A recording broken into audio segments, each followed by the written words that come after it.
கர்த்தருடைய பரிசுத்த நாமத்துக்கு மகிமை உண்டாவதாக. இன்று நாம் தியானத்துக்கு எடுத்துக்கொள்ள இருக்கிறதான வேத வசனம் ஆதியாகமம் புஸ்தகம் 2ஆம் அதிகாரம் 9ஆம் வசனம். பார்வைக்கு அழகும் புசிப்புக்கு நலவுமான சகல விருட்சங்களையும் நன்மை தீமை அறியத்தக்க விருட்சத்தையும் பூமியிலிருந்து முளைக்க பண்ணினார். ஆமென். சிருஷ்டிப்பின் நம் தேவன் மனிதனுக்கு பயன் தரும் அழகிய புசிப்புக்கு ஏற்ற நல் விருட்சங்களையும் குட் ஃபார் ஃபுட் மற்றும் நன்மை தீமை அறியத்தக்க விருட்சங்கள் ஒன்றையும் மனிதனுக்குத்தான் படைத்தார். எல்லா விருட்சங்களின் கனியும் எல்லா நேரத்திலும் சாப்பிட இயலாது. அதற்கென்று காலம் நேரத்தையும் படைத்து வைத்துள்ளார். பிறந்த குழந்தைக்கு சாலிட் ஃபுட் தர முடியாது தானே, பால் மட்டும் தானே கொடுக்க வேண்டும். குழந்தை வளர வளர சாலிட் ஃபுட் தர வேண்டும்.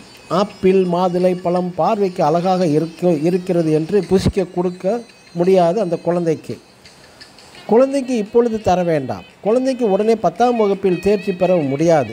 கல்லூரி பாடத்தை படிக்க சொல்லவும் முடியாது. அதற்கென்று காலங்கள் வயது ஆன பிறகே படிப்பும் சரி திருமணமும் சரி சரியான நேரத்தில் செய்து வைக்க முடியும்.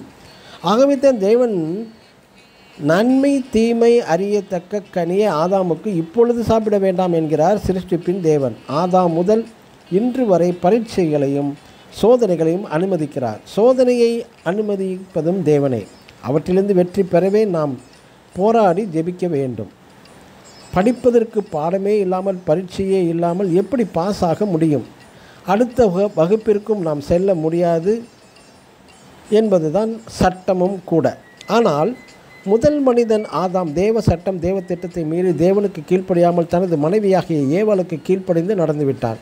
ஆகவே ஆதாம் தோற்று போய்விட்டான். செழிப்பான அழகிய பழங்கள் நிறைந்த தோட்டத்திலிருந்து ஆதாம் ஏவாள் விரட்டி அடிக்கப்பட்டு விட்டனர். பிரியமான தேவனுடைய பிள்ளைகளை, அன்றல்ல இன்றும் தேவ திட்டம் தேவ சித்தத்திற்கு மீறி நடக்கும்போது நாம் கஷ்டங்கள் தொல்லைகள் பிரச்சனைகள் வியாதிகள் வரும்.